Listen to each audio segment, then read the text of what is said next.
meetings. I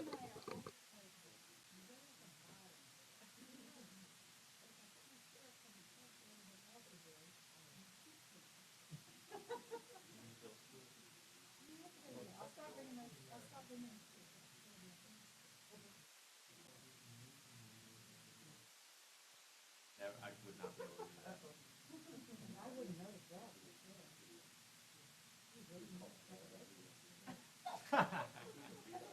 I'm gonna start dressing better. We're ready.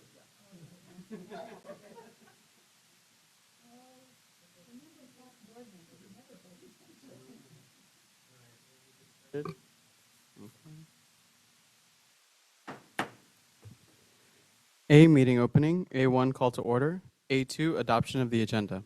Are there any consent agenda items that a board member would like to have discussed as an action item?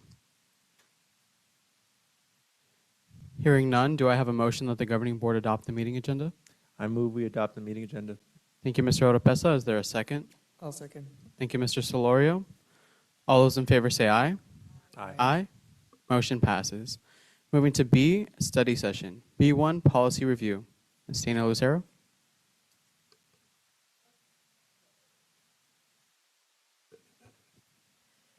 So this study session is the C policy. And once again, it's things that are in red are new, some things are lined out, and your policy review cheat sheet kind of gives you a little bit of an explanation. So policy CA, administration goals, priority objectives, you'll see that ASBA's recommendation is, it's basically, it's a lot of the same information that was crossed out. They just put it in a little bit more bullet points instead, condensed it down a bit. Yeah, condensed the information. So that's CA. CBA, qualifications and duties of the superintendent. They just also very few suggestions. They added the but not limited to. Maybe there was once upon a time where somebody questioned, well, they can't talk about this. Well, yes, they can, but they're not limited to all of that. And the other was just some grammatical changes that they made.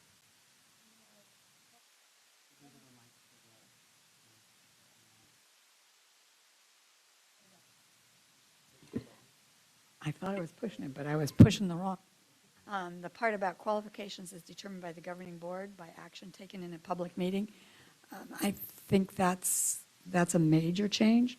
And I know districts have used that to have a person become the superintendent who doesn't have a superintendent certificate, but has qualifications that would be equal to that, or maybe not equal, but as appropriate as a certification. So I think that's a big change. It is a big change, but from what I understand, and it's probably a Arizona revised statute somewhere. There's quite a few listed on here. The requirements to be a superintendent, the certification piece is different, and so they didn't want it to be just so severe that said you have to have this certification. So that's why they changed it. I think it's a good change. Okay. I agree. I like the change as well. And also, we love our superintendent. We want her to stay here. I want her to stay here for a very long time. But it's hard to find superintendents nowadays because of the culture and the climate. So I appreciate that we have opened this up so that the governing board in the future has the flexibility to determine those qualifications. Moving on, CBCA, delegated authority. That was just a change from 5 days to 10 school days. Which again, I think is good. 5 days sometimes comes and goes. And people aren't always on top of that. So I think 10 days is an appropriate amount of time. Also, does that correspond with other actions that we take in different areas? Not according to this, because if it did, down below there, you'd see where it aligned to another policy within our group of policies. It does not. It does align with a lot of Arizona revised statutes, however. Which is why I brought that up, because oftentimes it's 5 days for this and 10 days for that, and it gets very confusing. So I like the fact that 10 days is more consistent. Yeah. And just to add to the conversation, I did look up the Arizona revised statutes that are in this piece, and it actually is 10 days. So Oh, thank you. Yeah, typically if they quote some type of an Arizona revised statute, the language lives within our policy. Okay. CBI, evaluation of superintendent. This was a change. We did talk to Lupe about this one prior. Part of it, these are statutory changes, again. Where we changed a little bit is in the second paragraph, if the superintendent's contract is in its first year, this initial evaluation does not have to be a comprehensive evaluation. So if you wanted to, you could. If you don't, you don't. And so we just changed the language a little bit. There is a new Arizona revised statute, if you look at the bottom of that policy, 15-341, and that's where the dates come from. Okay. And again, I think that's a wise move, considering what we went through last time when we were evaluating Dr. Maez for the first time. For the first time. Been there since July, so. Well, and that was part of our conversation, was that, for instance, in our case here in Alhambra, she actually had 2 first years back to back. So that's that one. CFD, school-based management.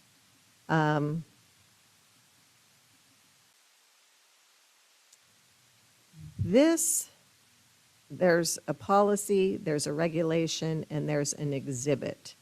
And these we've always had, except for the exhibit.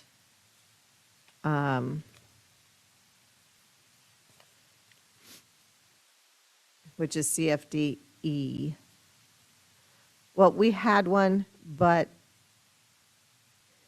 this exhibit is brand new. What happened when we started looking at these in particular, they were very, very similar to the next set of policies, CFE and CFER. And after looking at them and having discussions within cabinet, we felt that CFE and CFER were basically covered in CFD, and there was no need. You'll see that those last 2, CFE and CFER, our suggestion is to remove those out of Alhambra's policies, because everything that lives in those actually lives in CFD, CFDR, and CFDE. Okay. Everything lives in there. And if you're looking at them on your laptop, you'll see that some of the statements in green, that's where the 2 different types of policies crossed in language. And again, that's why our suggestion is to remove CFE and CFER. It all lives within the other policy. And so, I saw that. There's no reason to have both of them. They're both covered. Correct. Except CFD has an exhibit, which CFE did not have. It did not. So that's helpful to have the regulation and the exhibit. But there was at one time, and I've not been an administrator for a while, there was at one time a law that said you had to have a site council Does this meet those regulations and those regulations listed below? Yes, that was the beginning of our conversation, because I think there was a possibility somewhere along the line that you had to have school councils and then a school improvement council, Oh, right. an Had to have SIC. both, yeah. Yep. Yeah, but you no longer have to do that, and we don't, really. Everything that was in SIC, the School Improvement Council, again, like I said, lives within the policy for school councils. And the School Improvement Council is required through Title I and federal regulations, where the site councils were in Arizona state legislation. Correct. Okay, but as long as we're covered. We are covered. We made sure. I knew you would make sure. Too much. We added all the language. Policy CHCA, handbooks and directives, that's just an add. Copies of all such publications shall be provided to the board.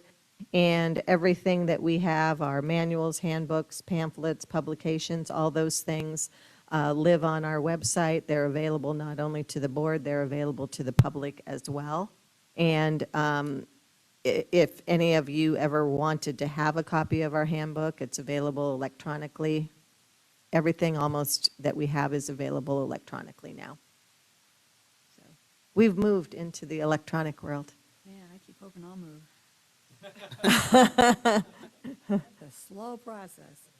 So our recommendation is to remove CHCAR, which was a regulation, which is actually redundant to, it lives in CHCA. So our recommendation is that be eliminated. No need for a regulation.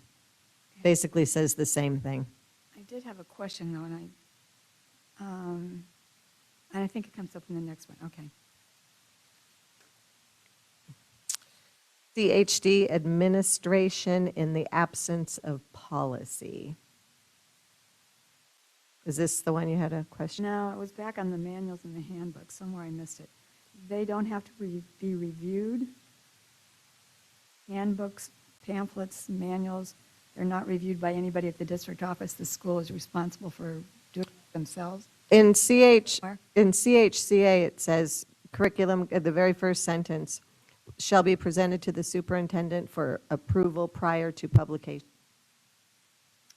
Okay. Oh, okay, the one we didn't eliminate. Okay, The one we did not eliminate. sorry, there's too many letters. Is that okay? I know. Got it. Hey, you Trying to should keep see my alphabet in order, when we're going through all this, so, so I know. yeah. So is that okay? Does that answer? Okay. Perfect. CHD, administration in the absence of policy, that was just an add, language add. That's per ASBA.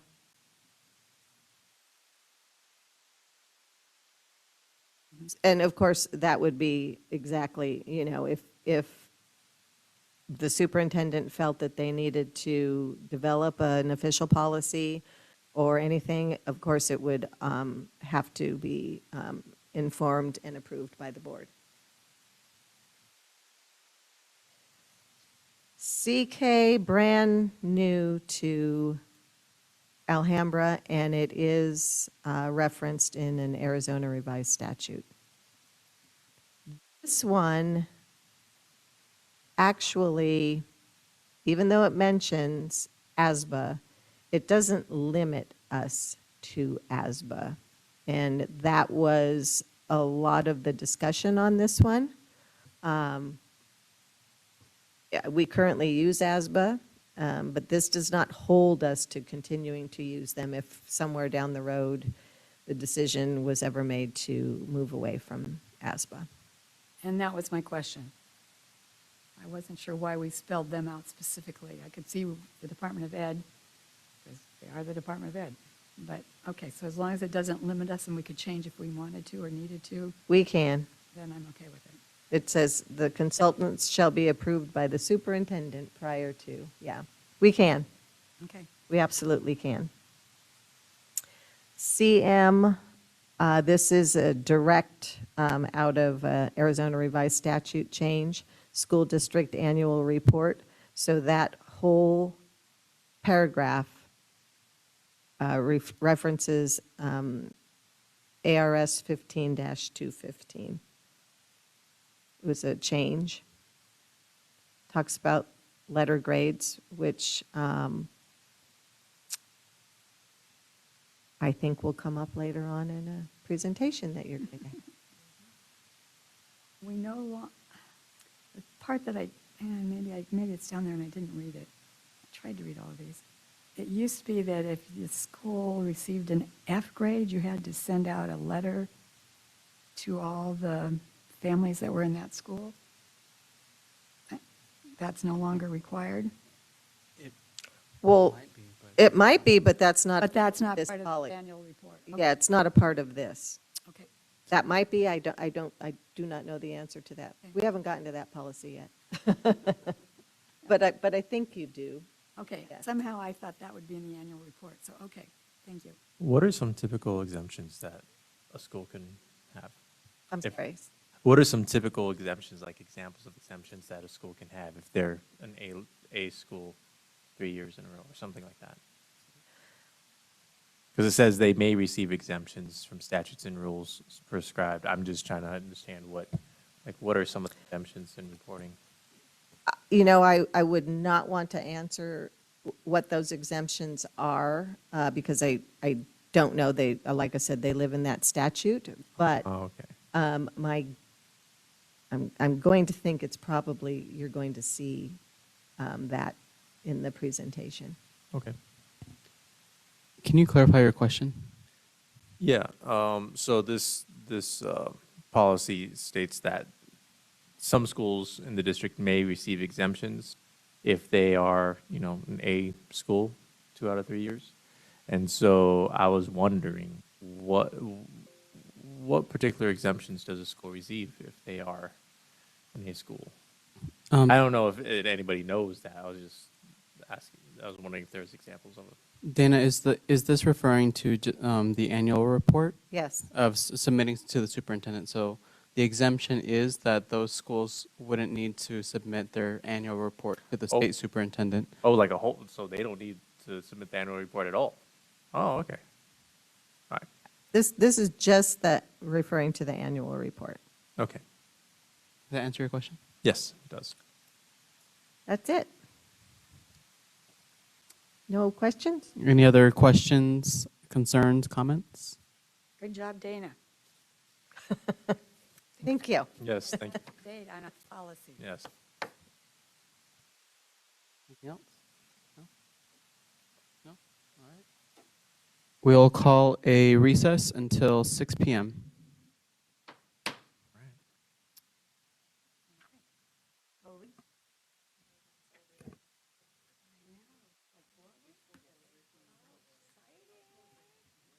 What's going to happen with Valencia? So many students, right? That's what I thought was the, they just didn't have enough. Because that's when he was talking about the exemptions, I thought, that's an exemption. If you don't have enough students, or you don't have enough in a certain grade level. Or I was just thinking about different exemptions we have. For example, right now, we don't have 85 teachers and 2 students are expected to have a. I was going to ask. Yeah, I was going to ask about that. Are we? We're working on it. We're getting teachers trained. But, and we're doing it for them. We're not having to take it themselves. Because I know the community colleges are really doing it.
C1, Pledge of Allegiance.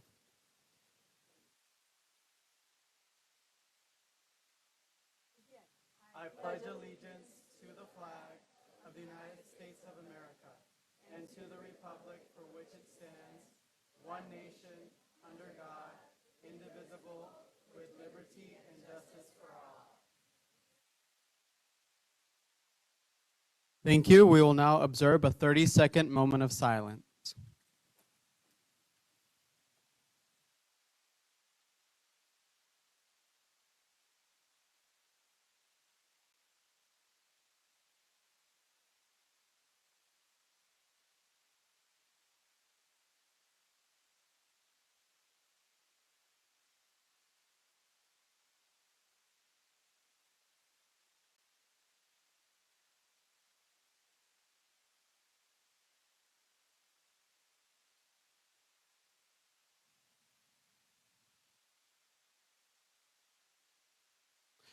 Thank you. We'll move to D1, Educational Services Presentation. Good evening. Tonight's presentation will be presented by Laura Defabal.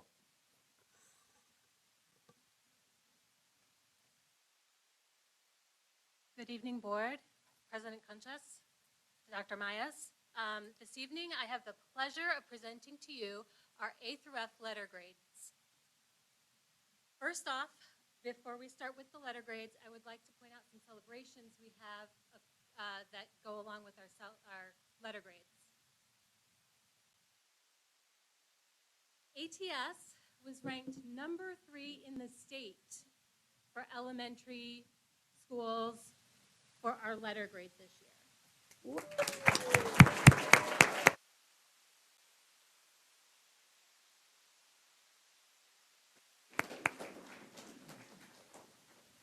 Not only was it ranked number 3, but it was the only school in Arizona to receive all 100 points possible.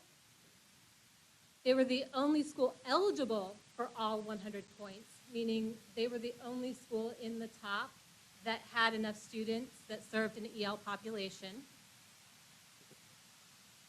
And they were in the top 4, including high schools.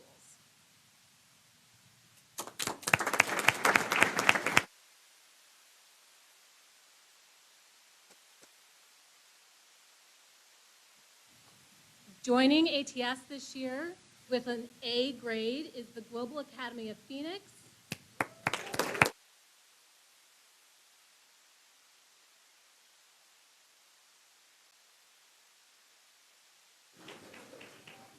Sevilla West,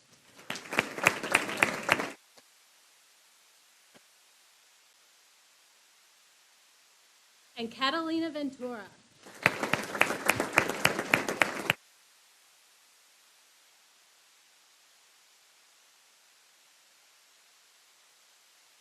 Out of all of the schools in the state, Alhambra Traditional School, Global Academy of Phoenix, Sevilla West, Catalina Ventura, and Sevilla East were all in the top 50% of the schools within the state, ranked from first to last.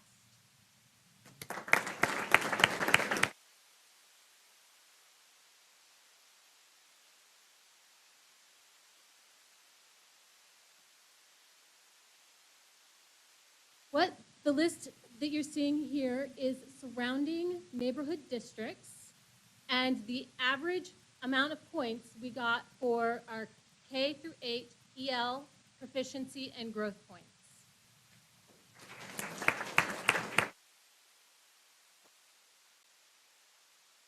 As you can see, we're ranked 3rd for EL proficiency and growth in our neighborhood.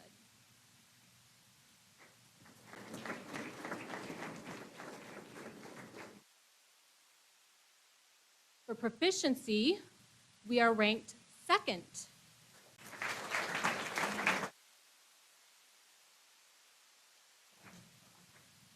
And the way that we get to number 1 is through growth, and I'm happy to say we are showing that growth right now. We're ranked number 1 for our neighborhood districts.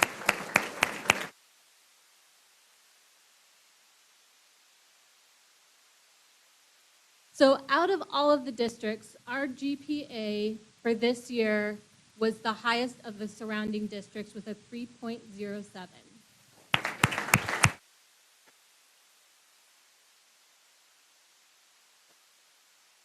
Only Balls Elementary School District had a higher amount of growth than we did this year.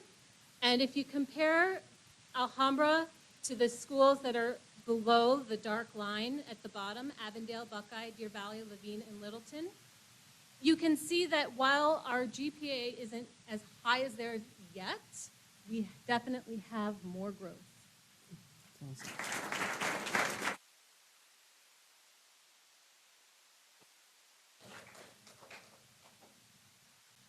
So now let's go through the A through F letter grade points model a little bit to understand where these fabulous points are coming from. The model starts with 50% of our points coming from growth, 30% of the points come from proficiency, 10% of the points come from EL, and 10% of the points come from acceleration readiness. That's how the model is set up, and that's where we get the points from.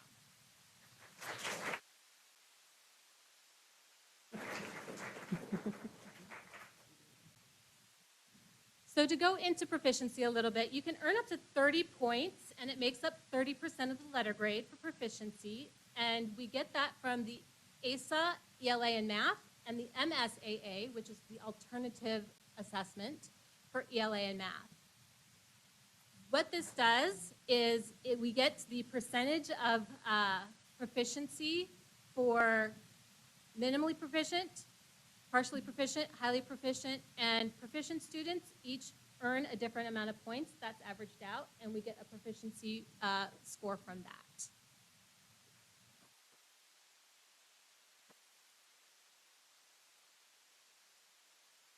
In the interest of time, if we could hold the applause to the end of the presentation and to to maintain order, thank you. All but 2 schools had a higher proficiency point than last year.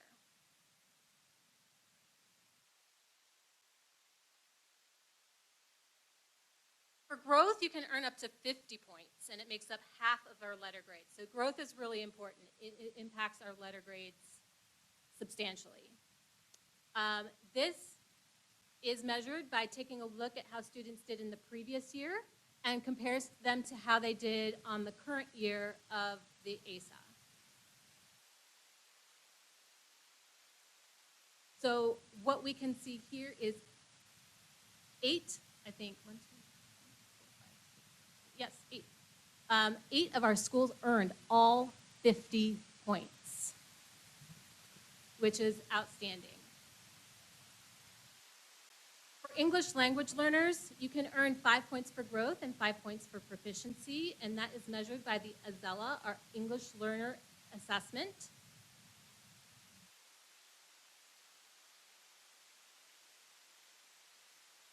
And we had 2 schools earn all 10 points. We had, and that was an increase from last year. Acceleration and readiness is interesting. There's a lot of different points that you can earn for that. You can earn it for increasing the highly proficient in 8th grade math, decreasing the minimally proficient in 8th grade math. You can earn points for decreasing 3rd grade minimally proficient. You can earn points for decreasing chronic absenteeism. You can earn points for the percentage of students who are included in special education in the general education setting. And you can also earn points for improved growth of subgroups, and that's a possible 26 points there. You can see here the majority of our schools did earn all 10 points for acceleration readiness. Bonus points are awarded for science and special education enrollment. And these are the points that we've earned this year for either science or special ed inclusion. The State Board of Education adopted these cutoffs So from 84 to 100 points is an A. From 72 to 83.99 is a B. These cutoffs were the same cutoffs from last year. And these are our letter grades for this year. As you can see, we have 4 A schools this year, whereas last year we only had 1 A school.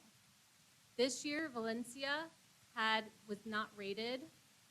That was because they didn't have enough students gaining proficiency and growth points.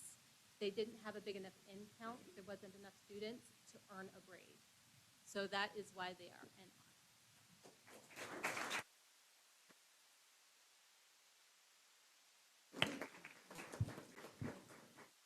We will now open it for discussion or questions from the governing board. Or comments? Any?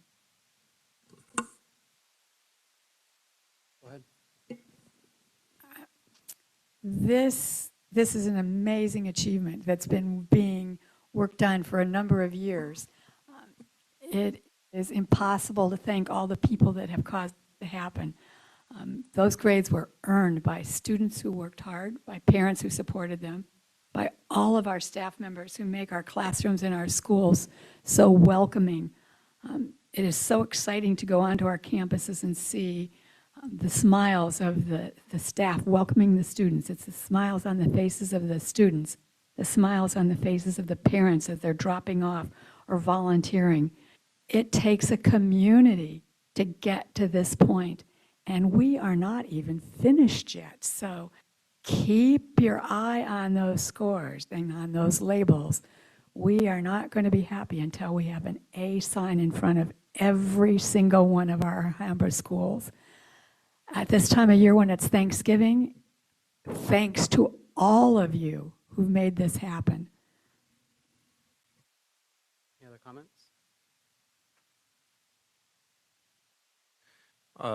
Yeah, just to echo Ms. De Ocampo's sentiments, this is an incredible group effort, and this is something that is an opportunity to recognize all of the purposeful leadership that has been put in place, all of the directives, all of the very practical things that have to happen in the classroom and outside of a classroom on a day-to-day basis. This is fruit from that, and I do believe that this is confirmation that how our leaders lead and how our principals conduct themselves is showing and demonstrating that there is continual improvement. We are heading in the right direction, and I'm very excited to see what's going to happen next year.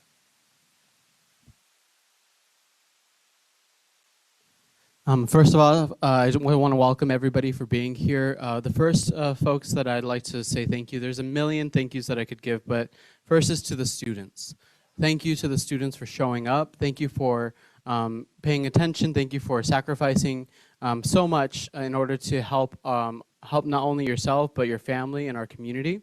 And the second thank you is to our parents and to the guardians of the students. It's because of you, because of the hard work that you put in every single day, because you want a better opportunity for your children. And we hope that we are providing that. And I also want to say thank you for your trust. Thank you for your trust in the Alhambra Elementary School District to educate your children. And here in Alhambra, our motto is to educate the whole child. And then, of course, we want to thank our leadership team. We want to thank our teachers and our staff who are just amazing. And one last thank you is to our taxpayers. Thank you very much for the opportunity to use the funds that we are so privileged to have every single year in order to provide the best education possible for our students. And you all are our best recruiters, and so we would love for you to spread the message of how amazing the Alhambra Elementary School District is and help us bring in new families, bring in pre-K kindergartners, bring us recommendations for families that could benefit from the amazing educational experience that we have. Here in Alhambra, learning is required, and I just want to say thank you from the bottom of my heart. A round of applause for all of our schools.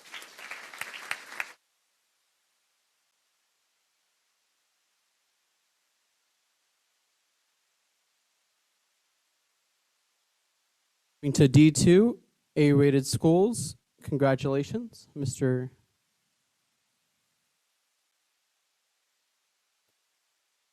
Gabriel.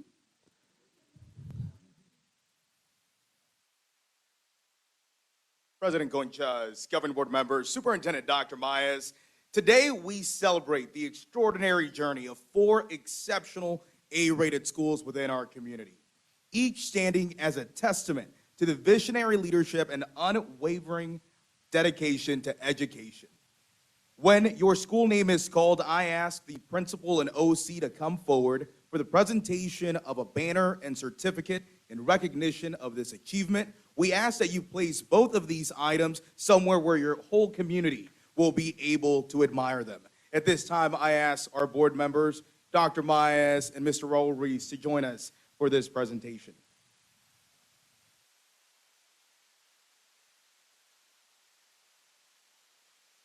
We'd like to first honor Alhambra Traditional School.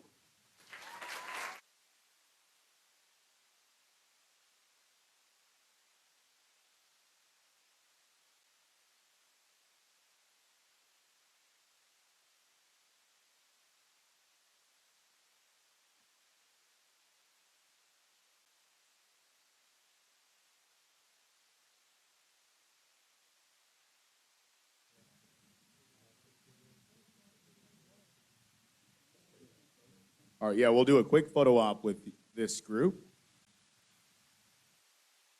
You're gonna have to get a little closer, sorry.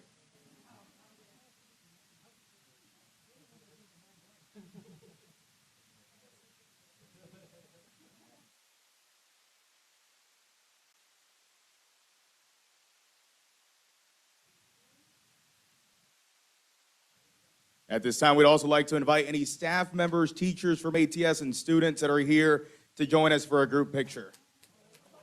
Come on down.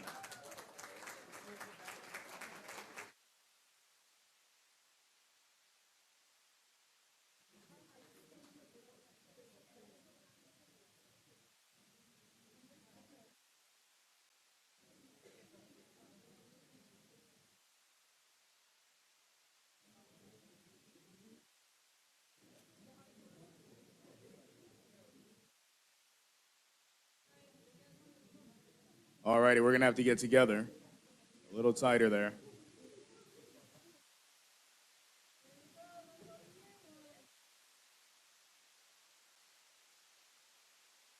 Perfect. Thank you. Congratulations to the Eagles.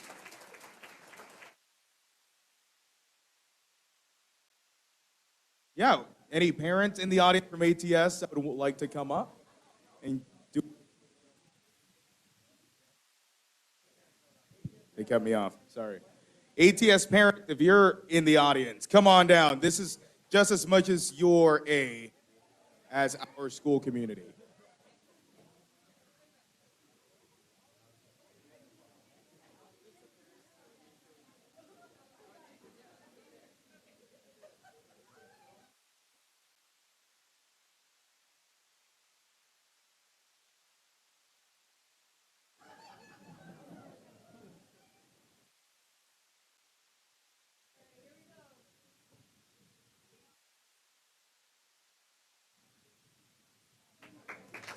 Awesome. Congratulations, Eagles. We would now like to recognize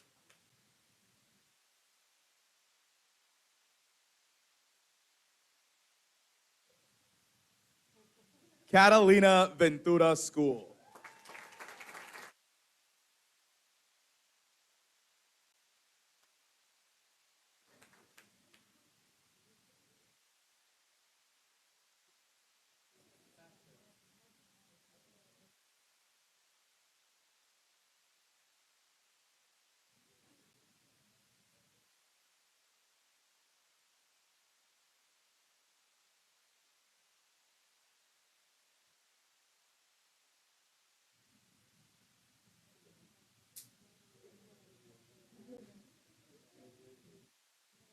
All right, we'll do a quick photo op with this group.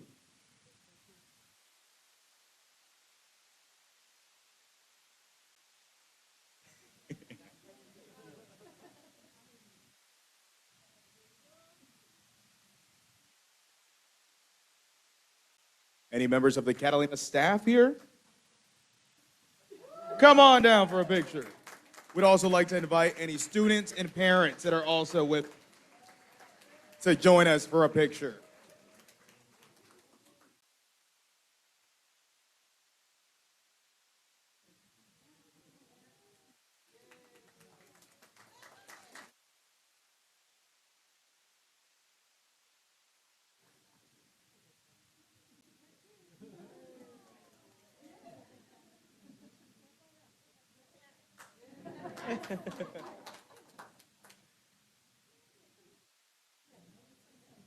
All righty, squeeze in a little bit here.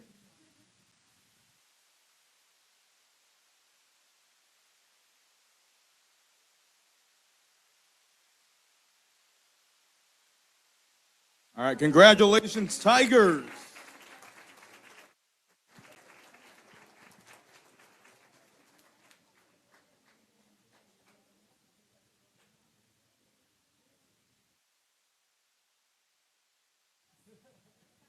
Up next, we invite and celebrate the Global Academy of Phoenix.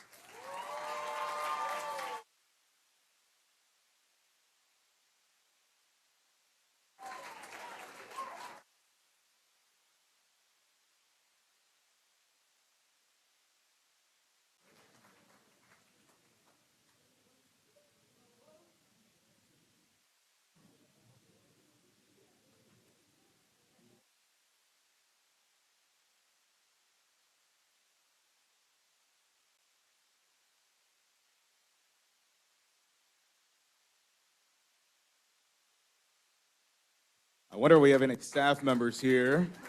Come on down for a group picture.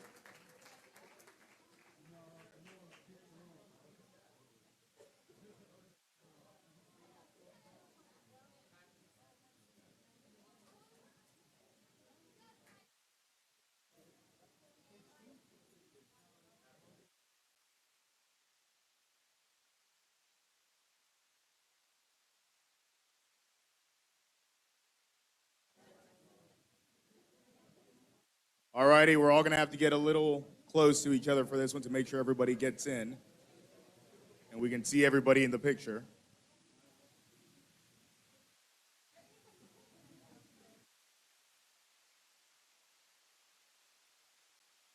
All right, nobody move. Students, come on down. Any parents joining us as well from the Global Academy of Phoenix, come on down.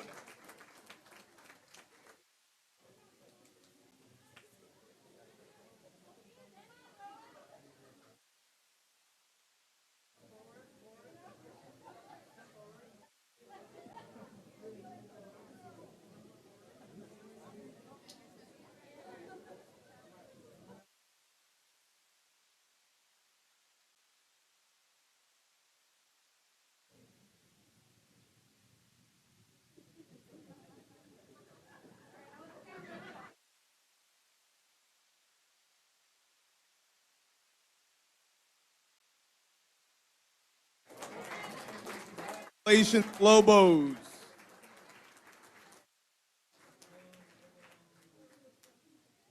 Congratulations once again to the Global Academy of Phoenix Lobos.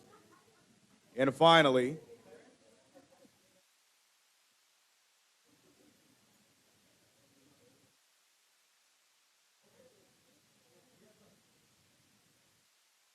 parents from the Global Academy of Phoenix. Come on down. We see some parents here from Gap.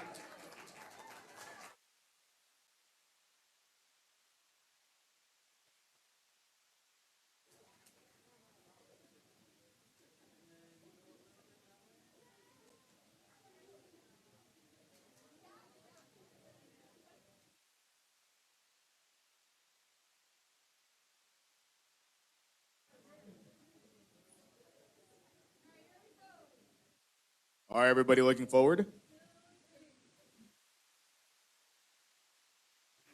Congratulations.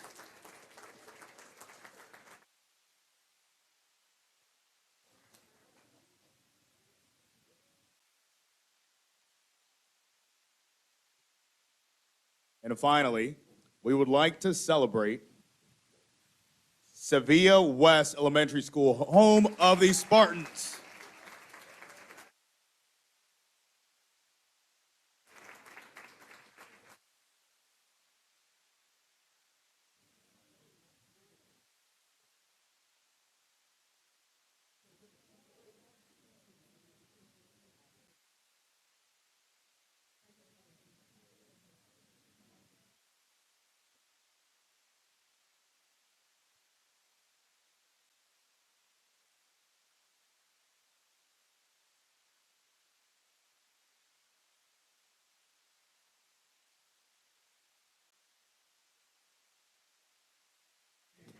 Any staff members from Sevilla West joining us tonight, come on down.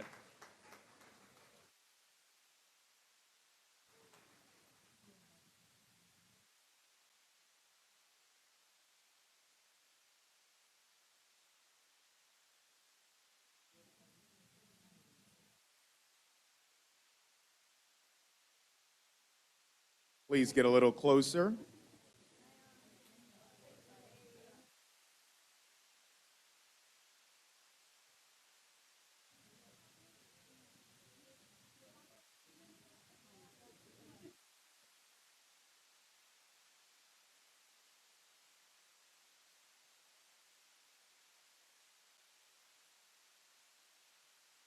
If there are any parents or students in the audience,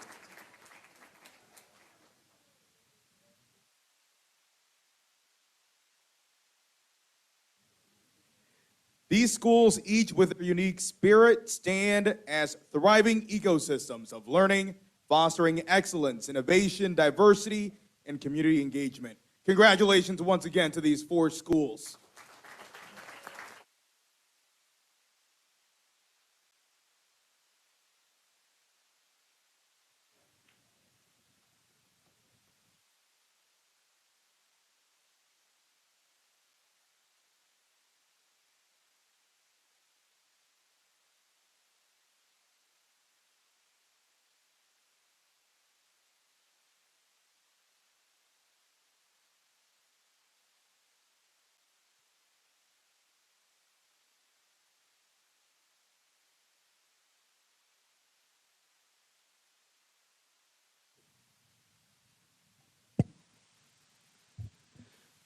All right, once again, thank you so much to everyone for coming out to our governing board meetings.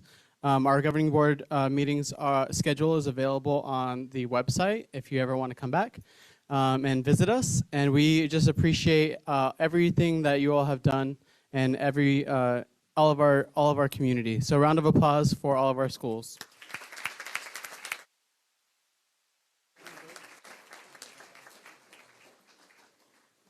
We'll go to D3, athletic recognition.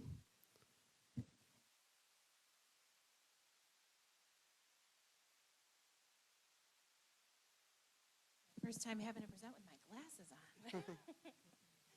Good evening, President Conscious, members of the Governing Board, and Dr. Myers. I'm here tonight to celebrate the conclusion of our fall competitive sports season. This fall, we had 494 athletes participate in either boys soccer, girls soccer, or volleyball across 11 of our junior high campuses. Tonight, I want to introduce you to our district championship teams. So if you'd like to join down here so that they can come and shake your hands.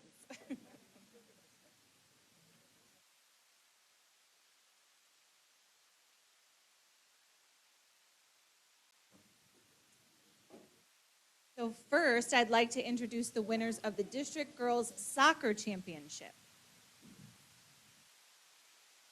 This team finished their season 8-0.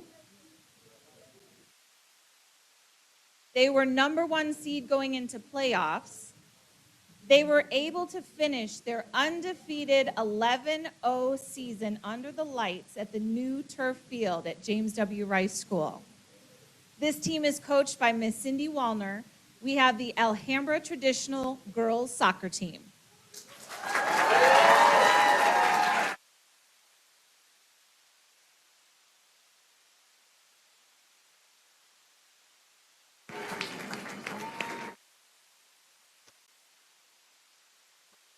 Next, we want to say thank you to the board for allowing us and supporting us the privilege to play the game.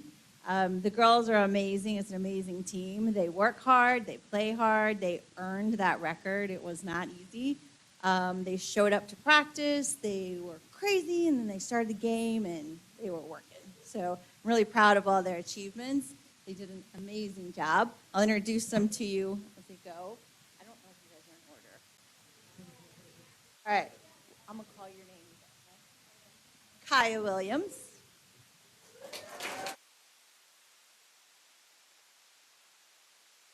Isabella Torres.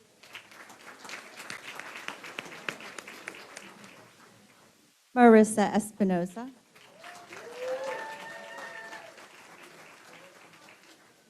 Ari Ramirez.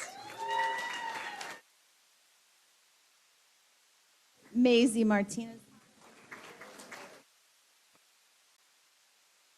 Ariana Kaki.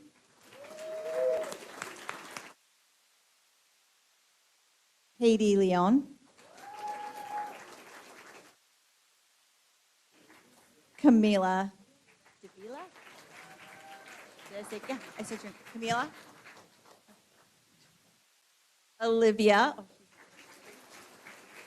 Roslyn Lopez. Milan Barraza. Sophia Ramirez. Sophia Sanchez. Antonella Leyva. And Sophia Figueroa.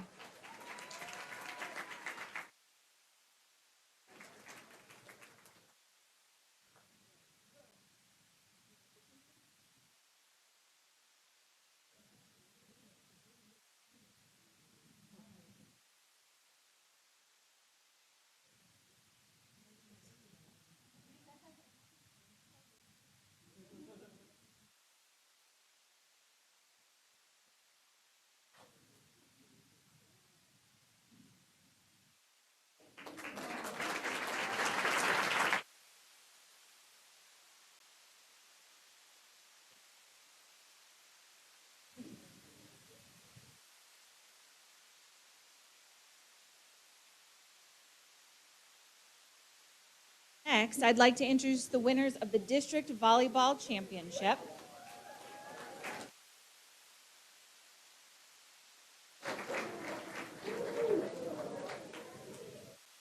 This team finished their season 6-2. They were the number 3 seed in playoffs. The team was able to play their first championship game in their newly built gymnasium, where they won the match in 3 games, and making their overall record this season 9-2. This championship volleyball team will be representing Alhambra in the inter-district volleyball tournament at Central High School on December 1st and 2nd. This team is coached by Mr. Reno Ferris. We have the Global Academy of Phoenix volleyball team.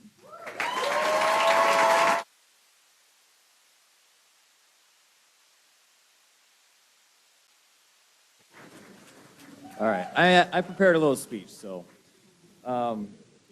board members, thank you guys so much for inviting us.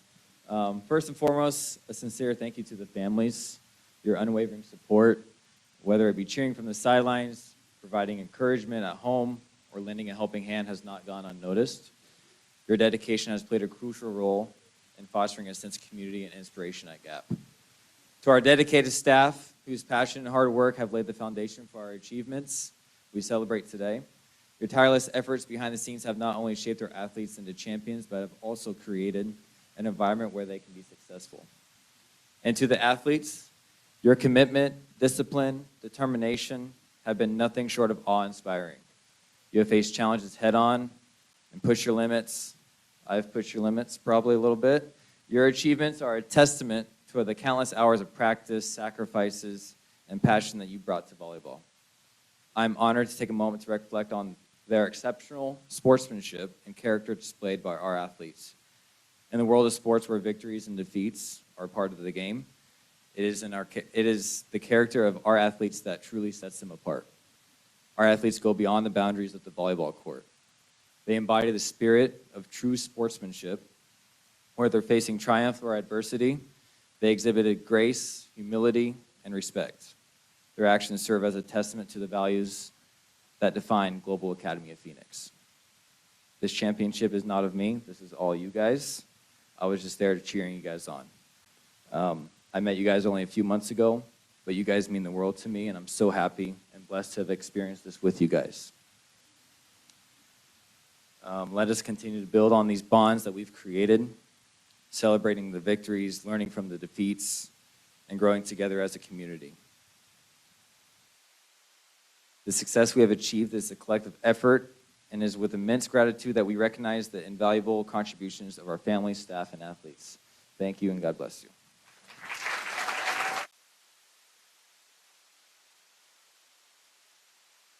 All right. First athlete is Bella Nunez.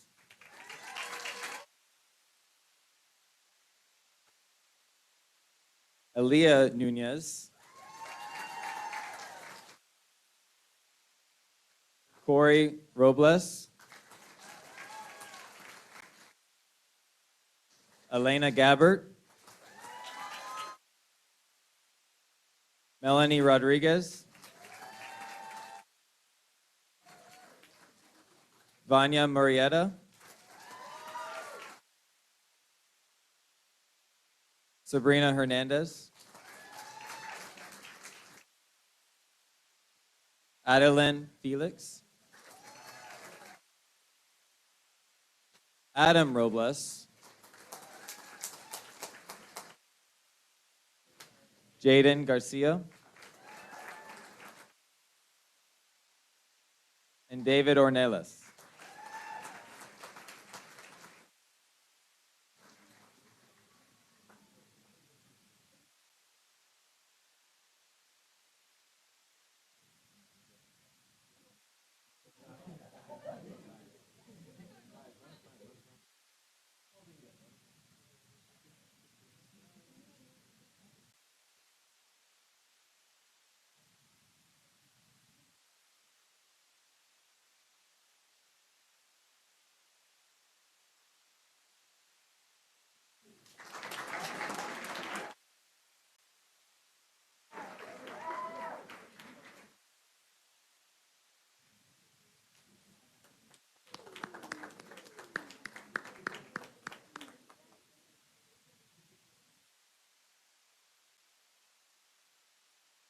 The coach was very humble, but he bet his team if they won, he'd shave his head and make it blonde.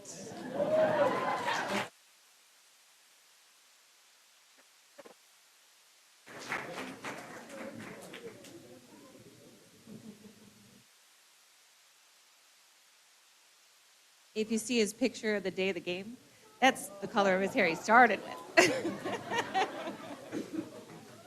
Congratulations, Gab. So now I'd like to introduce the winners of the District Boys Soccer Championship. This team finished their season 7-1. They were the number 2 seed heading into playoffs. Under the lights at the Sevilla West Turf Field, this team competed in an intense championship game where they finished regulation 1-1. Took them into overtime. They ended up going 7 penalty kicks. And so I wanted to take you to the end of that championship game for the final moment.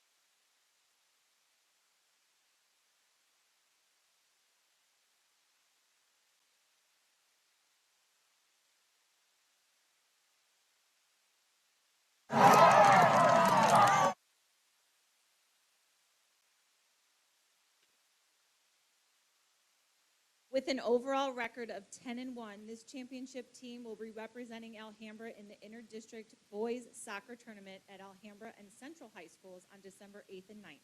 This team is coached by Mr. Elliot Gallardo. We have the Choice Learning Academy boys soccer team.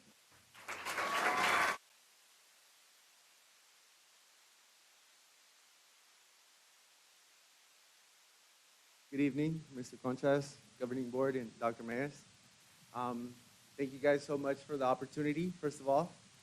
We like to thank you guys for allowing us to shape these young athletes and the student athletes that they are today. And I can't wait to see what they're going to accomplish in their future careers, whatever they got going on. I'm proud of you guys. Good job. Thank you guys.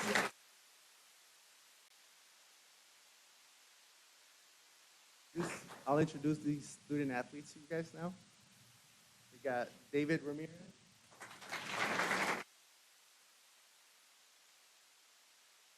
We got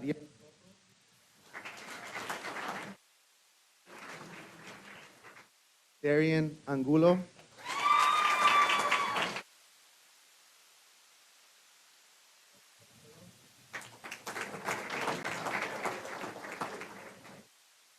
Jerome Hamisi.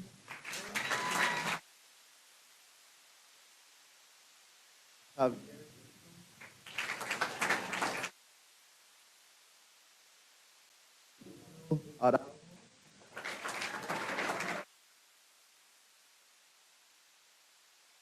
Albert.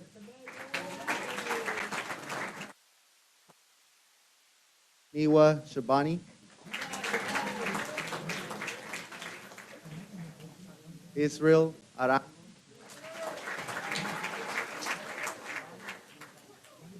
Valdo.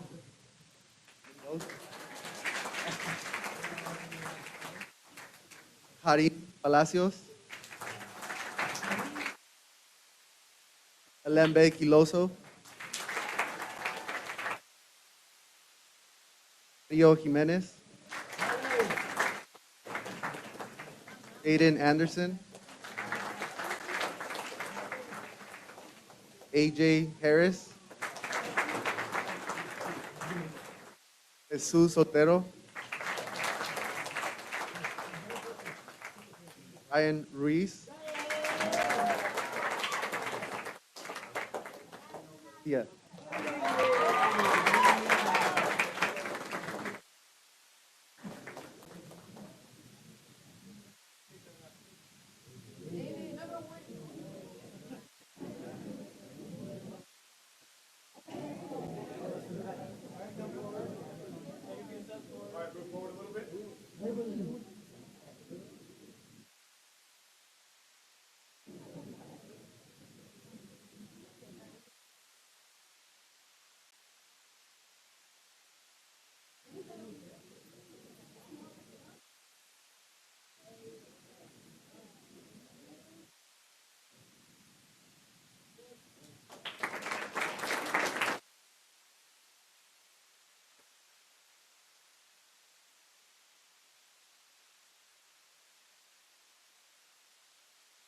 Thank you all for a wonderful fall season. Give yourselves one more round of applause.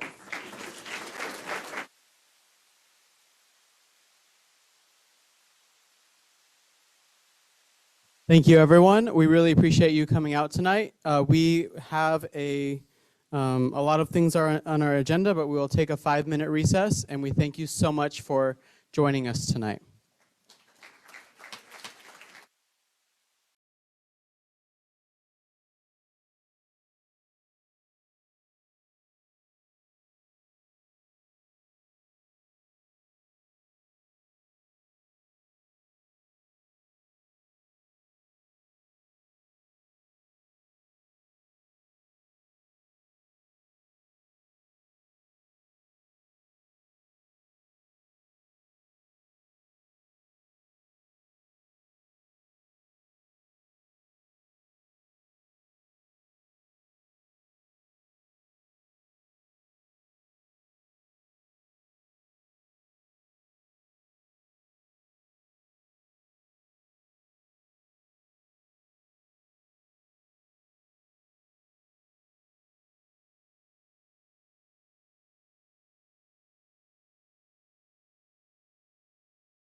maybe not able to have over the last few years with everybody in the same room. And we're so happy to be here for this celebration. So thank you. My name is Shannon Repke. This is Brandy Falconer. And we are excited to present to you the Shade Project tonight.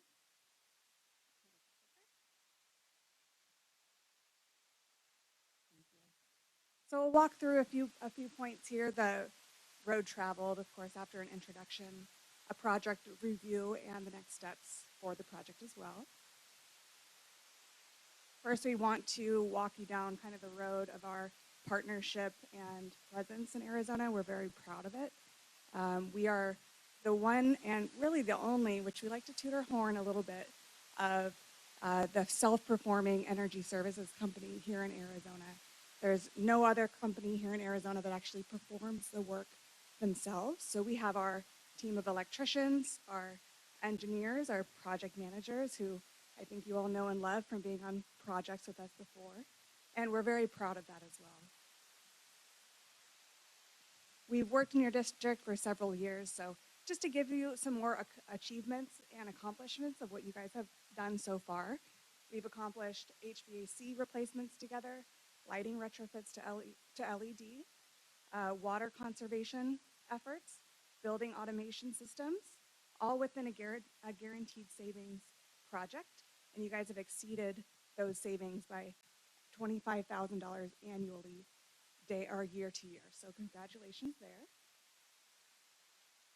One important point here, and I don't know if this is automatic or not because I didn't click it, but one important, one important point here, thank you, Randy, stay on it for me, is when you're doing solar, to retrofit your buildings to be more energy efficient first is the key factor. So some school districts will go solar first, or they won't go LED. And so when you're installing solar without having energy efficient buildings first, you might be installing too much. You might be overproducing, you might be paying for additional structures that you don't need. So what you guys have really done so far is to retrofit your buildings to be more energy efficient first so that you can right size your solar later. So you're not paying more and you're not overproducing. So those are major accomplishments that not every district does. So the right steps are really the most important part.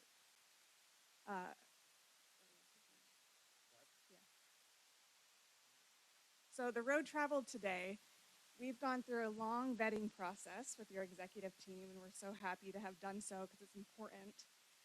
Where should solar go, right? Over the past 18 months, we've met multiple times, done more than 6 rounds of reviews with your executive team, with your facilities team, with your, even down to surveying the entire school district on where should solar go and what do you like about it and do you want it. Within that, we looked at different locations, students first mentality, to have shade for students. As we know in Arizona and in Phoenix in general, shade is pretty invaluable. So having a dual purpose of shade with a return on investment was our first focus. There's different aspects within solar locations that you look at throughout the vetting process. What's the highest return on investment? But mostly what's going to give you guys the most value to your district, location by location. And with that, your executive team conducted a district-wide survey, and we're proud to report that the majority wanted solar. The vast majority wanted shade overall. I think that's a common conception here across school districts in Arizona. So we'll go to some survey results here. So 68% wanted solar shade, 30% really wanted just trees, canvas, canopies, 2% did not want any shade, and there were more than 300 survey responses, so that's great. And really the majority is just that most everybody wants some shade in general, so happy to report the majority wanted solar as well, and I apologize for the Ron Burgundy meme, but anytime I have an opportunity. So the project review. There would be over 2 megawatts of solar produced by your school district across 12 sites, on average 50% energy offset of your existing utility bills, which creates really well-rounded environmental stewardship in addition to STEM learning capabilities, real-time monitoring of your solar to be able to incorporate that into student learning and staff curriculum if you so choose. There's a lot of different equivalencies, which we'll go through a little bit later in the slide deck regarding EPA equivalencies to what solar production can do for the environment. The big point here on this slide really is timing of it all. So you guys would be choosing an important time to do solar, meaning that the investment tax credit via the Inflation Reduction Act of 2022 that was enacted on January 1, 23, can now go towards public school districts. It was only going towards private equity, right? Those with high tax appetites before. Now it can come back directly to school districts via direct pay, up to 40% back for your district because of the census tract with low-income communities. That's what it gets. That's what qualifies. So the base is 30%, and then within your district, campus by campus, there's an additional 10% for 40% total. Those tax credits, they come in kind of like we pay our taxes because you guys aren't used to doing it. So when we energize them, so we energize them next year. They come in like we do, like we pay taxes on the same time frame. So if we energize this coming year, 2024, then in January, there'll be some forms to fill out. Before that, we'll do some prep work with you online on the government site. And then when they'll be energized next year, and then that puts you in to get a direct payback from the federal government. So it comes just like we do. April 15th is kind of the deadline kind of deal, and then it comes to you shortly after that. Yeah, good point, Randy. It follows the point of energization. So whenever the utility gives you a permission to operate on your solar, it follows that following tax year. So the goal really is to be completed with all of your solar by December 31, 2024, permission to operate, energized, in order to get you those incentives, so we can always walk you through all of that as well. But this would follow the exact same concept, which is an Arizona statute, 15-21301, Guaranteed Savings Project, regulated by the Department of Energy with measurement and verification reporting. Your utility costs today with the reduction means that money saved on energy and operating costs have to pay for the project itself within the term of the project. Otherwise, Verigy has to cut a check for the difference. That is the Arizona statute law that would be signed for guaranteed savings to ensure your return on investment. So quickly, the solar scope across the 12 sites, roughly 10 million. Your IRA discount of up to 40% is almost or just over 3.3 million, with a lifetime return on investment for production of just over 8 years. What I think is a little fun is the environmental stewardship equivalencies of the EPA that I spoke to you a little bit before, which are found on the EPA.gov website that students can learn about and look at your monthly production and equivalencies there.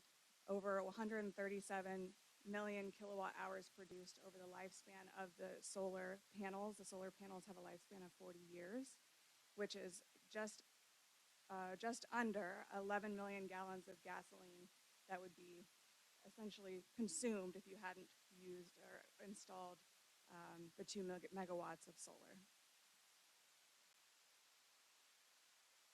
So in sum, really some key benefits, and I could probably make the slide a little bit longer, but I'm sure you don't want that.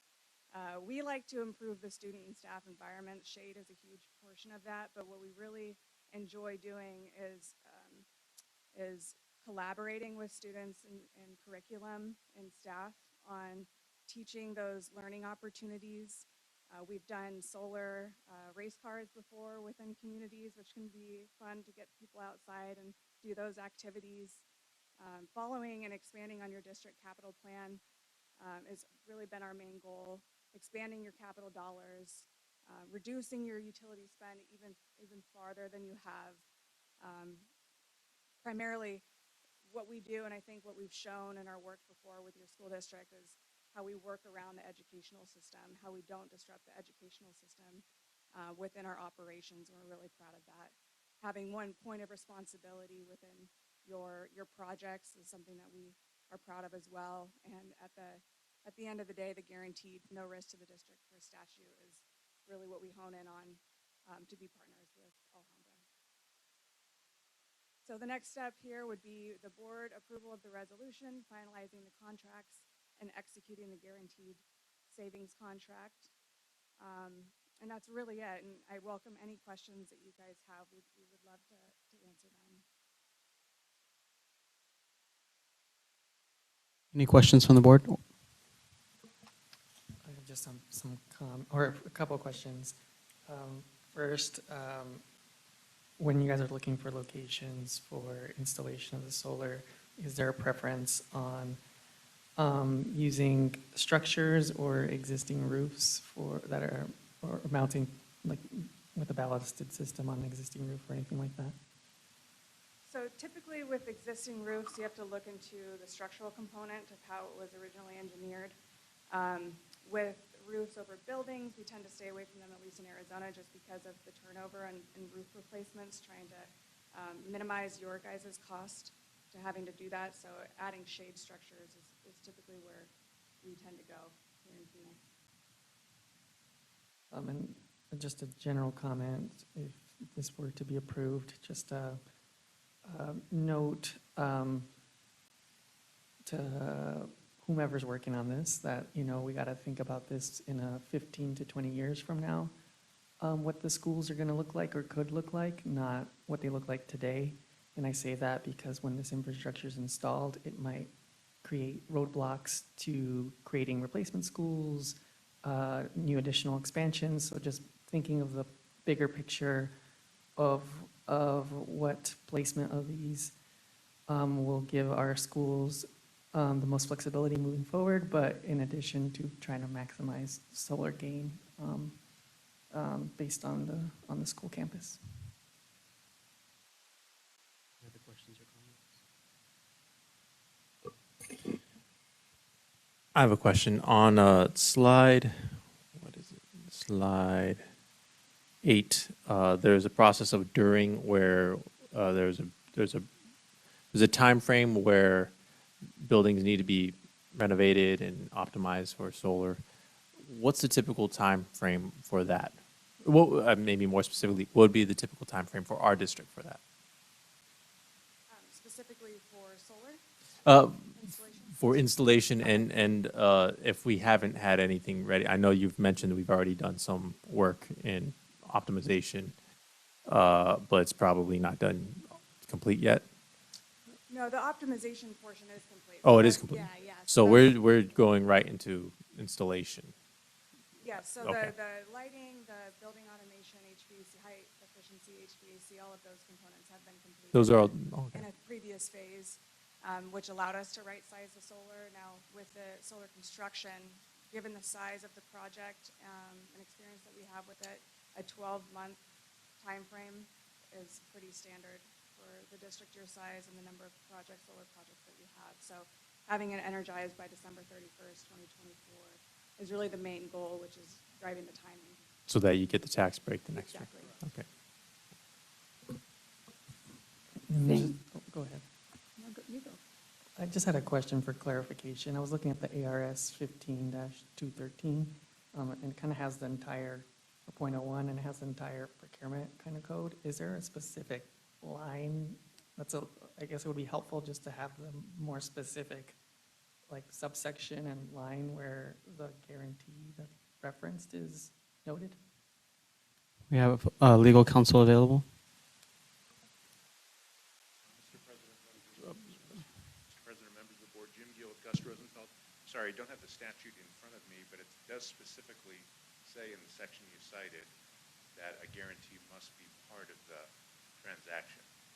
It is in the statute. I don't recall off the top of my head which subsection. Okay, it's just a long section. And I'm like trying to like find it. I'm impressed that you looked it up that fast. Good skill Should have done there. this before the meeting. I thank you for doing a survey and seeing what the staff wanted. I thought that was really important. We checked with them and see what they favored. And maybe I missed this, maybe it is in there somewhere. Are they, it's a mixture of playgrounds and parking lots? Is that what I understood? Yeah, correct. Okay. It's playgrounds and parking lots, and it's up. It's not on roofs, but it's up on steel structures. So you can park under it or put over basketball court or play Okay. areas. Or each site's kind of been independently looked at and analyzed. Okay, thank you. I have one more question. So on slide 11, there's maintenance and operation costs. Will we have a contract with Verigy to manage maintenance and operation as well as installation? And Yes, does that go through the lifetime of the Yes, solar? that's a great question, thank you. And through the contract, for the first 2 years, maintenance and operation is included. The good thing about solar is that there's not a lot of maintenance on it. Kind of similar to your lighting, you don't really touch the bulbs unless there's an issue. So beyond that, and what's included in that is to go out annually just to do a quick inspection. And what we do also is monitor it.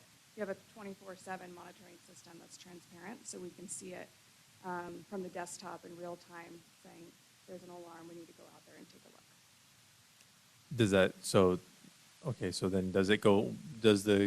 I understand that we would incur costs past that. Would it be maintained by Verigy as well, past that? Yes, after that period of time, we can maintain it as well. Okay. The system that we have, that's the digital system, you guys have access to that also. Okay. So we're both seeing the same thing. You can actually use it for your students too. It's kind of fun for them. On slide 11, it says redirection of maintenance and operations costs. Is maintenance and operation costs also included in that ARS statute as far as offset? It is. Okay. And just to clarify, Mr. Solero, I think it's in section J. Thank you. I have a question about first the survey. Let's talk about that. So there was 300 respondents and 68%. So I'm not a math major, but that's a very small segment of our population.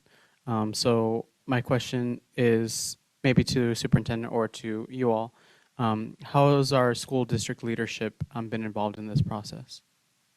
So the survey was administered by your school district leadership and executive team so that they could get the information back from your school district on what their preferences are before we move forward to here. Thank you. Dr. Myers, my question is principals. Yes, so again, that's something that we wanted to ensure that we had involvement, and we've been having a lot of questions regarding shade and requests for shade. So under the leadership of Ms. Nandi Bilyeu, she led these efforts. So if you can speak to that. So with the survey results, what we realized is that everyone wants shade, but they also would like to see trees or other forms of shade. And so we've also been engaging in grants for trees. We will be installing 100 trees via grant, securing grant funds, one of which has already been awarded. So what we learned from the survey is that people felt, the team felt that solar was important, but they also wanted to take advantage of other forms of shade. So in true Alhambra form, we're going to be meeting all of those needs, and in collaboration with the leaders and the principals, we will be identifying where on campus gives us the best benefit to the campus, also keeping in mind future growth so that we don't minimize our flexibility, but also where we get our best return on investment for the solar production. So we won't be doing that in isolation. We will be doing that in collaboration with our principals because they know their campuses best, they know their needs best. And just to clarify, you said you will as in future. Has there been any conversations up to this point with principals? We originally, in one of the rounds very early on, we had principals looking at it, but since then, they have just been modeling for the amount of production that could be realized, and then we will move into here are recommended spaces, which ones work for you, which ones don't. So Okay. that happens in the very near future. Okay. And then my question is on solar scope. I have slide number 9 where it shows the total price project per school site. And there's a variety of different prices here. For example, Westwood is at $735,650, and then we have Catalina at $1,015,823. Can you talk about how these prices are calculated? So the prices are calculated, great question, on the size of your solar. So each individual campus has a different usage than the next. So when we're sizing solar, we look at, especially in SRP territory and APS territory, but for here, SRP, we don't want to produce for your district because the return on investment ends up diminishing. So if you have certain campuses, say middle schools, right, tend to be larger than elementary schools and so on and so forth, or distance from the electrical equipment. All of those factors come into play, but really it's the size of the solar to be able to find the sweet spot within your campus to produce the perfect amount without producing in excess. A question for you or for legal counsel is, the statute currently guarantees and protects us. Of course, statutes change all the time, as we know. What is there to protect us for the long haul? In case the legislature finds that they want to change this law. Good question. As part of this transaction, you have a guarantee. That guarantee doesn't go away if the statute changes.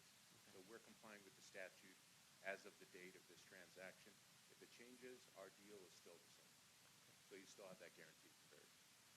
And then, so a question that I have is in terms of the cost-saving money that we have. Does that have to go into a certain account? Can we only use that cost saving for capital or a certain type of expense? Does that make sense? I believe it's just general fund of the district. I don't think it's tied to anything in particular. Jared, you guys might have a different answer. I'm not sure if you know anything different. It's just, we're dealing with your utility budget is really what we're dealing with. So you just have less utility budget, right? So that's going to end up in your M&L. And then you guys can shift it from where you want at that point in time on what's allowed. And then that's accurate. And so, and then another thing to note on slide 9 that I think is important, that last column shows the number of years it'll take to return, because you had mentioned how long, just for as far as protections. And so, for example, so like, for example, Westwood, for example, after 7.5 years, we'll have paid, the energy savings will have paid for those solar panels. So everything after that will be savings. So less utilities. So the extra money that we're saving from the utility bills then can go into salaries and things like that are in our general fund. Yeah, your return on investment on this project is, obviously we do quite a few of these. The return on investment on this is exceptional. Every site you have is under 10 years, that's pretty good, especially in SRP, because SRP has a little way different of billing. So you're in a very good spot for return. And my final question is timeline. So of course we have the study session, we have resolution on the agenda later this evening. What does the timeline look like if and when it was either passed or not passed today? If you pass it today, our goal here is to get started first thing. We want to take advantage of next year to get it completed because we know exactly what the IRA says now. So we don't want to lose out on any of the additional kickers we have. You guys have an additional 10% kicker that comes back to you. So we'll get them all energized next year. So we're on a strict 12-month construction period on it. Thank you. I appreciate that because it also develops a sense of urgency. Yep. Okay. Any other questions? Comments? If I could make one final comment, I would just like to share that one thing that I think that we're doing that's very different from other districts is many districts have to take out a loan and then are also incurring interest costs.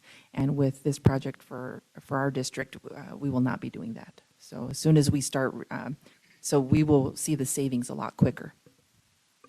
Yeah, that's very accurate. Typically, these are set up as 15 or 20-year plans because there's a muni lease that's used to fund them. And then so there's a little additional savings each year. And then that final 20 years is where the school district's really reaping the benefit, right? Because there's other benefits because what you're producing, you're not getting increases on like utility company does. But puts you guys in an incredible spot to be able to do that. We get a mix of monies and stuff, but when you can do it in cash and have it all come back to MNO like that, it absolutely works a lot faster. I said I had one final question. I have another one. Insurance. What does insurance look like for these shade structures? Yeah, so the insurance on the shade structure it's insured by Verigy under construction. Really, I think the warranty is the biggest component of it. Within individual insurance claims, it depends on kind of who does what, right? So it's very case by case, but there is a warranty on the steel, workmanship for 2 years, and then maintenance on that as well. But on the insurance side, I think it just depends on claim by claim. So you said 2 years. After that 2 years, would the district need to insure those structures from weather events, from natural disasters, et cetera? Yeah, I think you're talking like property insurance stuff. I can't answer that. I don't know. I mean, it's steel. They're hurricane rated for like 180 mile an hour winds. The panels themselves are warranted for 30 years. So I wouldn't imagine that it would make an impact on you. I mean, it's a hunk of steel and panels that are covered, so I wouldn't imagine there would be an impact there. Yeah, in general, the columns in the steel go about 10 feet into the ground. So they try to make them so they don't go anywhere. They go pretty far down. Are we good? We're good? All right. Thank you very much. We'll move to E, public comment. There is no public comment today. We will move to F, consent agenda. I call for a motion that the governing board approve consent agenda items F2 through F9. I move that the governing board approve consent items F2 through F9. Thank you, Mr. Solorio. Is there a second? I'll second. Thank you, Ms. De Ocampo. All those in favor say aye. Aye. Motion passes. Into G, business services. G1, financial report. The submitted monthly report provides the district's financial status as of the report date November 7th, 2023, and it's available in your board packet. Moving to G2, resolution regarding the purchase of energy conservation measures from Verigy LLC.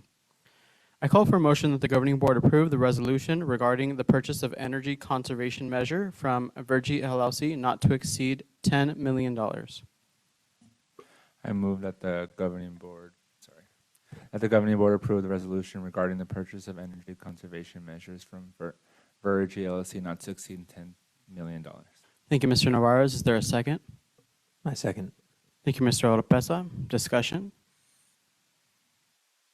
Just have a quick question. I wasn't sure whether to ask it earlier or not, but I just was wondering if the timeline of when we would see another presentation on how the status of each site or what the principals and the school leaders do for each one.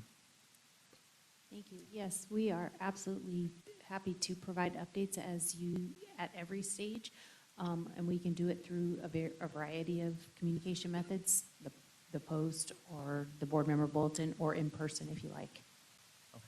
Thank you. I'm just explaining my vote. I'm supporting this, and I will be voting in support of it. It's just I had a lot of conversations with Dr. Mayes about this because spending $10 million is a lot, especially when we have so many needs in our school district, especially when we want to invest in our staff when we have declining enrollment. And so I had a lot of conversations with the superintendent about this, and also how does it fit into our 5-year strategic plan. And so I just want to say that the long-term investment in this is what we need, because as we continue to decline in enrollment, we're going to need that extra cushion of money so that we can continue all of the great things that we're doing. So I just want to explain my vote that I will be voting for it and I will support it. It's just really hard to do that when we have so many other places that $10 million could go to. Thank you. All those in favor say aye. Aye. Aye. Motion passes. Moving to H, board policies. H1, first and second reading of policy BDB, board officers, and policy BE, school board meetings. I call for a motion that the governing board approve and adopt the revisions to policies BDB, board officers, and BE, school board meetings. I move that we accept the recommendation and pass the first and second reading of board policy BDB, board officers, and policy BE, school board meetings. Thank you, Mr. Ocampo. Is there a second? I second. Thank you, Mr. Lopeza. Any discussion? Is this activated as soon as we approve this? Yes, if approved. So we need to get Garthan like a I've been ousted, guy. Got to come up with a solution here. Miss Vice President. Can I have a TV show? Any other discussion? All those in favor say aye. Aye. Aye. And now we have Vice President De Ocampo. Much more distinguished than clerk. Yeah. We'll get you a sash. So we have H2, first reading of policy BDA. I call for a motion that the governing board approve the first reading of policy BDA, board organizational meeting. I move that the governing board approve the first reading of policy BDA, board organization. Thank you, Mr. Navarez. Is there a second? I second. Thank you, Mr. Oropesa. Discussion? I have a question discussion around it. So from what I remember reading regarding if the board president is no longer on the board and we have to wait till the end of January, does that put us at any risk for any type of emergency meeting that needs to be discussed under legal matters?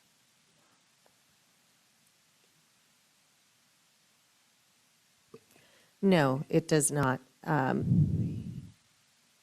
Current board president stays the board president until you get a new one. That has to be done every year. All this says is that they're changing the date from having to have a meeting by January 15th. You can now have it anytime in January. If, for instance, come an election year and one of you chose not to run and we got a new board member and you happen to be the president at the time, at that very next meeting where you're sworn in, whether it be on the 15th or the end of January, then the new president would take place. It's just moving the date, that's all. Mm-hmm. Any other questions? Okay. I was just, I appreciate your response on that because I was just thinking about just the emergency side of how long and then, what that person may have to do in case that happens, so. Also, go ahead. When at the beginning of each year, when you choose when to have your board meetings, you can make the board meeting in January whenever you would like. As closer to the beginning of the year or the month or the end of the month, it just depends on whether it's going to be an election year or not. And also, I'd like to add that the role of the board president is just to facilitate the meeting. It's not like designated survivor, so if something happens to me, you all will be fine. You all will just choose another person to run the meeting.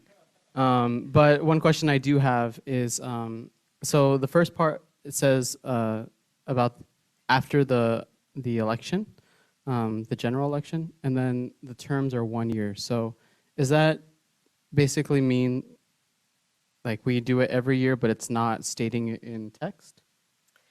So we asked about that. We looked into that, and we actually asked ASBA because they're the ones who came up with the language to change the date from the 15th to just a January meeting.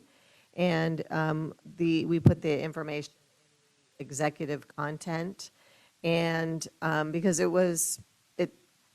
it sounds strange the way that they have it worded. Organizational meetings, what we found out, were actually not required every single year. Some boards do it, some do not. What is required, however, is that every year you hold an election for a president and a now vice president. You can hold those elections anytime during the year that you would like. It doesn't have to even be in January.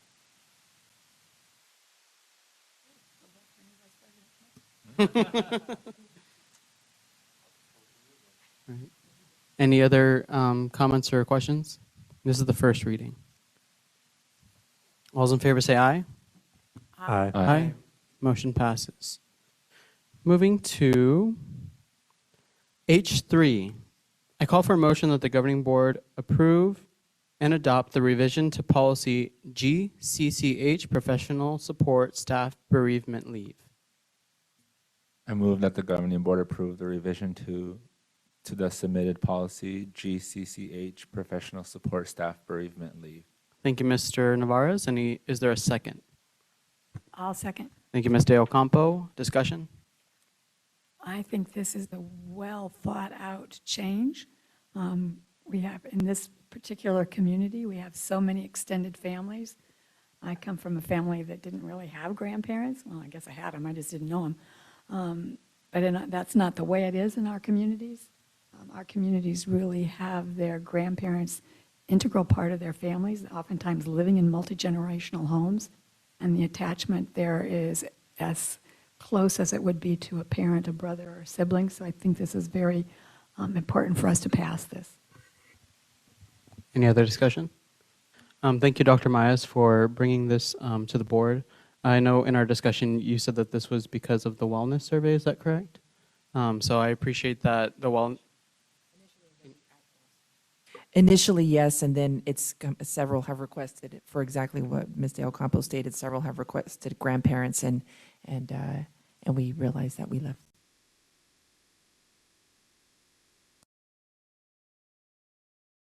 One, doing the wellness surveys, and also for paying attention to them, and for suggesting policy changes based on those responses. All those in favor say aye. Aye. Aye. Motion passes. Moving to I, Human Resources, I call for a motion that the governing board approve the submitted preschool budget and grant manager 1 job description. I move that we approve the new position for preschool budget and grant manager. Can you say 1? Can I say what? One. You're 1. There you go. Thank you. Is there a second? A second. Thank you, Mr. Oropesa. Any discussion?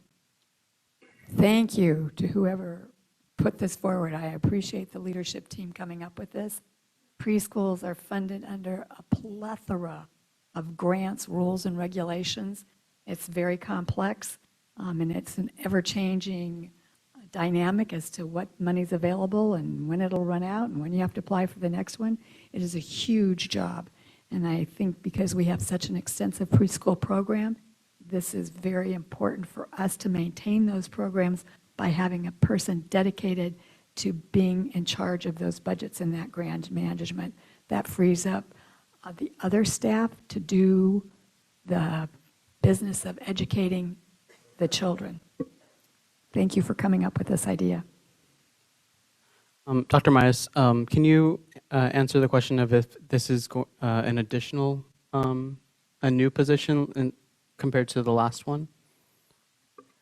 We continue to seek the best person to support our preschool program with the multiple grants, as Ms. De Ocampo mentioned. We have multiple funding sources for our preschool program, millions of dollars, and it's been a real challenge. And so, we had previously added, the governing board previously added a new position. We've been unable to find someone.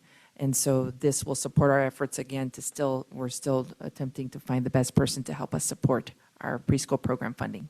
Thank you. Thank you, thank you, Dr. Myers. And I just want to emphasize for the public and for the governing board that there's the preschool budget and grant manager, and then the preschool and grant manager 1. They have different requirements, and that Dr. Myers, we will only hire one of those positions. Is that correct? Correct. We are searching for the best person. Thank you. Just want to emphasize that we're not creating more administrative positions. All right. All those in favor say aye. Aye. Aye. Aye. Motion passes. Thank you for the clarification. Mhm. Moving to J1, comments from governing board members. Happy Thanksgiving. It's right around the corner. I think some of you probably have your turkeys in the freezer or thawing out. I always at Thanksgiving like to take time to sit down and think of all the things that I'm thankful for in the past year.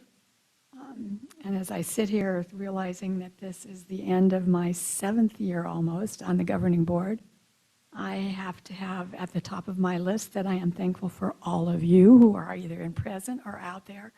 The work that this Alhambra School District has done in the past 7 years is absolutely amazing. We've climbed out of some pretty deep holes, and we will keep moving forward. We have some really great innovative programs, and all of that happened because of you, the staff, the parents, and the students. So on my list of what to be thankful for is all of you. Now, having said that, I have another thing to be thankful for. Last night, I went to the Suns game, and I wore my Alhambra traditional socks to the game. Guess what happened? The Suns won. So on the way home, my husband says, "Are you going to wear those lucky socks to all the rest of the games?" So if I wear them out, ATS, I might be having to come look for a new pair of socks. Thank you. Thank you for the socks. Thank you. As you all know, I had a long-winded comments, but we're at 7:34 right now. So I just want to say thank you to all of you for being here with us. Thank you for the work that you do. And just a quick story is that I was at the coffee shop today, and I was wearing my Alhambra shirt, and the cashier said, "Oh, I have a 4-year-old, and I'm looking for a place to put her." And so I told her, "Have you considered the Alhambra Elementary School District? And here are the schools closest to you. Here are our letter grades. Here's our website." And I told them we do recruitment and enrollment all year round, so you can go and take a tour right now if you want to. And she asked, "Oh, can I take my little one?" I said, "Yeah, of course. Please bring her." So we are all contributing to our enrollment, and having 9,800 is great. So thank you very much to all the work that everyone is doing to keep our enrollment up. Any other discussion? All right, moving to J2, Governing Board Direction and/or Agenda Item Requests. Hearing none, the reminder that our retreat will be on November 30th. Moving to K. Second. Moving to K, Governing Board meeting will be on December 14th, the next regular one. And that will be the last one of the year, and I will be joining virtually, and Ms. Dale Campo, our Vice President, will be presiding over the meeting. Going to K2, calendar of events, Thanksgiving break, and our Governing Board retreat. And K3, adjournment. Do I have a motion to adjourn? I move to adjourn. Thank you, Mr. Solorio. Is there a second? A second. Thank you, Mr. Oropesa. All those in favor say aye. Aye. Aye. We are adjourned.